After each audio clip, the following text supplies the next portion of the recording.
Michel Bénat, directeur Smart Grids à RTE, réseau de transport d'électricité.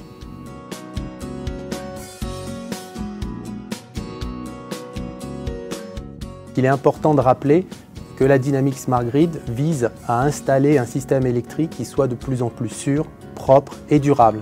Et il y a deux grands drivers qui sous-tendent cette dynamique. Premièrement, l'intégration massive des énergies renouvelables et deuxièmement, tout ce qui touche à la maîtrise énergétique, que ce soit la maîtrise de la consommation globale d'électricité sur une année et la maîtrise des pics de consommation, ces fameux pics qui sont dimensionnants à la fois pour le mix énergétique et pour les réseaux, que ce soit de transport ou de distribution. Cette maîtrise étant de plus en plus importante avec l'arrivée de nouveaux usages tels que le véhicule électrique par exemple. Et il est important de distinguer ces deux drivers parce qu'ils ne répondent pas aux mêmes motivations tant sur le plan politique que sur le plan économique.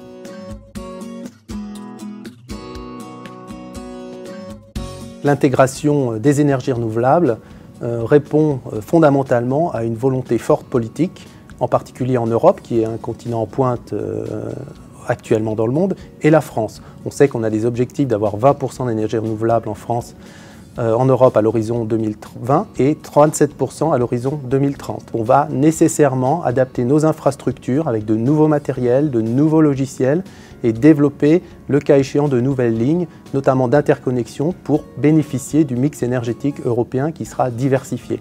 En revanche, sur la maîtrise de la consommation, là je dirais qu'on est au milieu du gué. Il y a à la fois des choses qui ont été faites depuis l'année dernière, on pense à l'aspect législatif, loi Brottes, à des nouvelles architectures de marché comme NEBEF, et puis on a d'autres volets qui sont, j'allais dire, en suspens, qui sont étudiés à travers les démonstrateurs soutenus par le gouvernement pour définir ce que sera ce fameux modèle économique intégrant la modulation de la demande pour tous les types de consommateurs.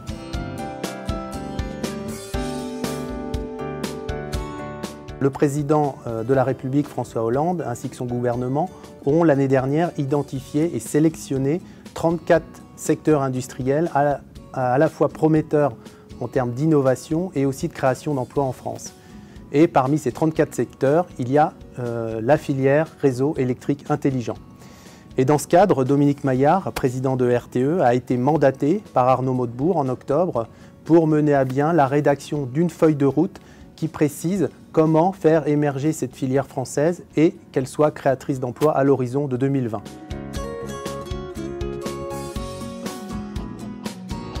Le principal objectif de cette feuille de route est, conformément au mandat qui nous a été donné par Arnaud Montebourg, de créer 10 000 emplois nets d'ici à 2020 dans le domaine des réseaux électriques intelligents.